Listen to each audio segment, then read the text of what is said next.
بندوں کو خدا کی طرف سے بہت احسان کا مہینہ مبارک ہو، رمضان کا مہینہ مبارک ہو۔ بسم اللہ الرحمن الرحیم۔ ناظرین محترم، السلام علیکم ورحمۃ اللہ وبرکاتہ۔ روزے سے متعلق آج ہماری گفتگو خاص طور پہ ان دو چیزوں پر ہے، ان دو امور پر ہے کہ جو دو امور روزے کے لیے ضروری اور اہم ہے، اور یہ دو امور ایک ان میں سحری ہے اور ایک افطار ہے۔ دونوں چیزوں کو ایک ہی مختصر پروگرام میں ہر چند کے داخل کرنا انتہائی ناممکن ہے، بہت مشکل ہے، لیکن تاہم کچھ ضروری امور کی طرف ہم آپ کی توجہ مبذول کریں گے۔ نمبر ایک یہ کہ کیا سحری کے بغیر، سحری کھائے بغیر، سحری کی غذا کھائے بغیر کیا روزہ ہو سکتا ہے یا نہیں۔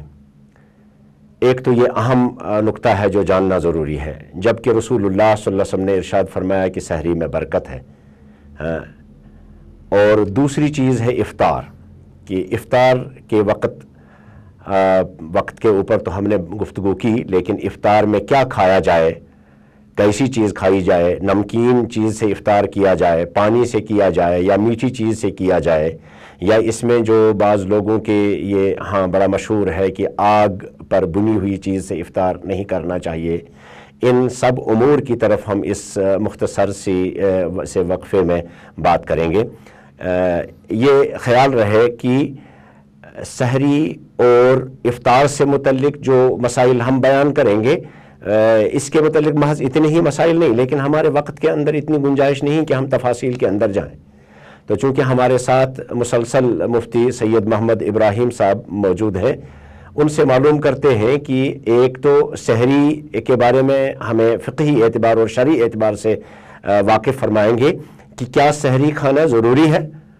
اور دوسری بات یہ ہے کہ سحری میں کس طرح کی غذائیں کھائیں، کیا اس کو شریعت نے ہمارے ثواب دید پر چھوڑا ہے یا اس کے لیے کسی خاص چیز کی تجویز کی ہے، اور اسی طرح سے افطار کس چیز سے کیا جائے، اور کیا افطار کسی مخصوص چیز سے کرنا لازم ہے روزے کے لیے، یا صرف ثواب اور اس کے اندر مکروہات پیدا کرتا ہے۔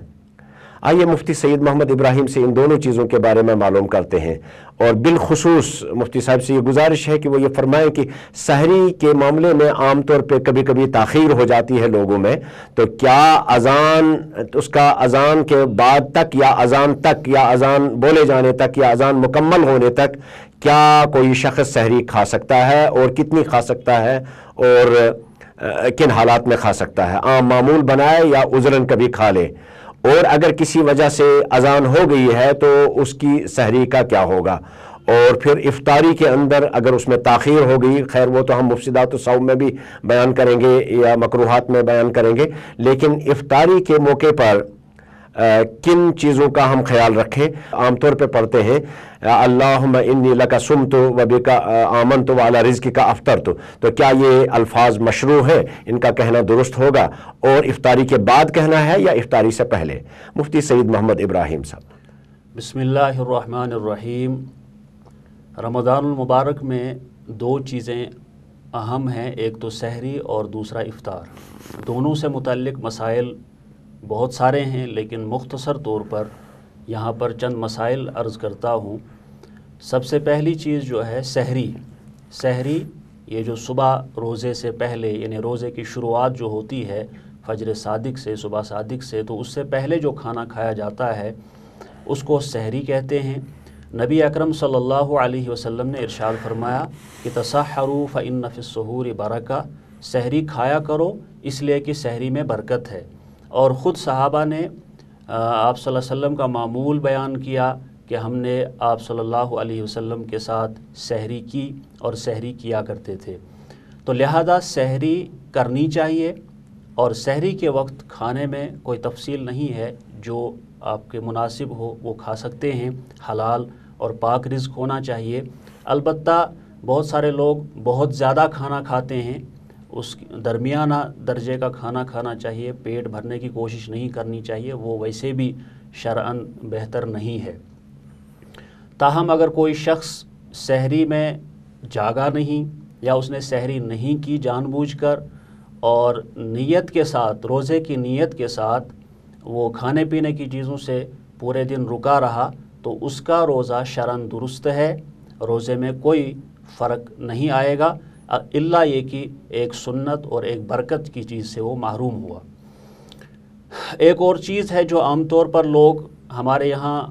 وہ عام ہے کہ اذان ہو جاتی ہے لیکن اذان ہوتے وقت بھی لوگ کھانا بند نہیں کرتے ہیں اور کھانا جاری رکھتے ہیں، اور یہ بھی کہتے ہیں کہ اذان کے بعد بھی 5 منٹ ہوتے ہیں یا اذان جب تک ختم نہیں ہوتی ہے تب تک آپ سحری کھا سکتے ہیں۔ ایسا بالکل غلط ہے۔ جو ہی صبح صادق کا وقت ہو جاتا ہے، ایسا ہو سکتا ہے کہ اذان دیر سے ہو جائے یا اذان پہلے بھی ہو سکتی ہے، تو اصل اس میں دیکھنا چاہیے کہ وقت کیا ہے اور وقت کا خاص خیال رکھنا چاہیے۔ اگر کسی نے وقت ہونے کے بعد اس نیت سے کھا لیا کہ ابھی سحری کا وقت ہے تو اس کا روزہ ختم ہو جاتا ہے، اس کا روزہ صحیح نہیں ہوتا اور اس پر قضا لازم ہوتی ہے، لہٰذا اس سلسلے میں خاص طور پر دھیان دیا جائے۔ اب جہاں تک افطار کا مسئلہ ہے تو افطار بھی سنت ہے۔ افطار میں 2 چیزیں ہیں کہ افطار کس چیز سے کیا جائے، اس میں سنت کیا ہے، اور دوسری چیز ہے کہ افطار کے وقت کوئی دعا مسنون ہے یا نہیں۔ سب سے پہلی چیز، افطار کن چیزوں سے کرنا چاہے تو آپ صلی اللہ علیہ وسلم خود بھی اور دوسروں کو بھی حکم فرمایا کرتے تھے کہ افطار تر کھجور سے کیا جائے، کیونکہ میٹھی چیز ہے اور تر کھجور کا استعمال طبی اعتبار سے بھی انسانی صحت کے لیے مفید ہے، لہٰذا اگر تر کھجور ہوں تو ان سے روزہ افطار کیا جائے، اور اگر تر کھجور نہ ہوں، چھوارے ہوں یعنی خشک کھجور، تو ان سے روزہ افطار کیا جائے۔ اگر وہ نہ ہو تو آپ صلی اللہ علیہ وسلم سے ثابت ہے کہ وہ پانی کا بھی استعمال فرمایا کرتے تھے، تو ہم پانی سے بھی روزہ افطار کر سکتے ہیں۔ اس کے علاوہ کسی بھی پاک اور حلال چیز سے آپ روزہ افطار کر سکتے ہیں، البتہ ان چیزوں سے روزہ افطار کرنا مسنون ہے۔ اب جہاں تک 3 کا ذکر کیا جاتا ہے بعض جگہوں پر کہ 3 چھوارے ہونے چاہیے یا 3 کھجور ہونے چاہیے، تو اس طرح کی روایات جو ہیں وہ اگرچہ وارد ہوئی ہیں لیکن وہ روایتیں ضعیف درجے کی ہیں، اس لیے ضروری نہیں ہے کہ ہم 3 درجے کا اس میں خیال رکھیں، ہاں کر سکتے ہیں، اس میں کوئی حرج نہیں ہے۔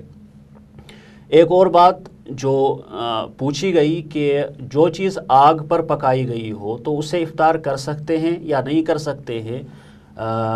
ایک روایت میں آیا ہے کہ آپ صلی اللہ علیہ وسلم نے اس چیز سے افطار نہیں کی جو آگ پر پکائی گئی تھی، لیکن اس روایت پر محدثین نے کلام کیا ہے، لہذا اگر کوئی چیز ایسی ہے جو آگ پر پکی ہوئی ہے اس سے افطار کر سکتے ہیں، اس میں کوئی حرج نہیں ہے۔ جہاں تک روزے کی دعا کا مسئلہ ہے تو 2 طرح کی روایتیں موجود ہیں۔ ایک روایت سے پتہ چلتا ہے کہ آپ صلی اللہ علیہ وسلم کان اذا افطر یقول اللہم لک صمت وعلی رزقک افطرت، اے اللہ میں نے آپ کے لیے روزہ رکھا اور آپ کے دیے ہوئے رزق سے میں نے روزہ توڑ دیا، یعنی روزہ افطار کیا۔ اور دوسری روایت سے معلوم ہوتا ہے کہ آپ صلی اللہ علیہ وسلم ایک اور دعا پڑھتے تھے، وہ ہے ذهب الظمأ وابتلت العروق وثبت الاجر انشاءاللہ، کہ بھوک اور پیاس جو ہے وہ ختم ہو گئی اور رگیں جو ہیں ان میں تری آ گئی اور انشاءاللہ اجر بھی مل جائے گا۔ تو فقہا نے لکھا ہے کہ بہتر یہی ہے کہ روزہ افطار کرنے کے بعد یہ دعا پڑھی جائے، لیکن اگر پہلی والی دعا یعنی اللہم لک صمت وعلی رزقک افطرت پہلے پڑھے اور اس کے بعد افطار کرے، اور پھر دوسری والی دعا افطار کرنے کے بعد پڑھے۔ ہاں اس میں یہ بھی خیال رکھا جائے گا کہ روزہ افطار کرنے میں جلدی سے کام لیا جائے، یعنی جو ہی وقت ہو جائے اسی وقت افطار کرے۔ اللہ تعالیٰ سے دست بدعا ہے کہ اللہ تعالیٰ ہمیں سنت رسول صلی اللہ علیہ وسلم کے تحت سحری اور افطاری کے کرنے کی توفیق عطا فرمائے، اور ہم ان چیزوں پر عمل کرنا ہمارے لیے اللہ آسان بنائے جن چیزوں پر اس ضمن میں نبی پاک صلی اللہ علیہ وسلم کا عمل تھا۔ ربنا تقبل منا انک انت السمیع العلیم، وصلی اللہ تعالی علی خیر خلقہ محمد وعلی آلہ وصحبہ اجمعین۔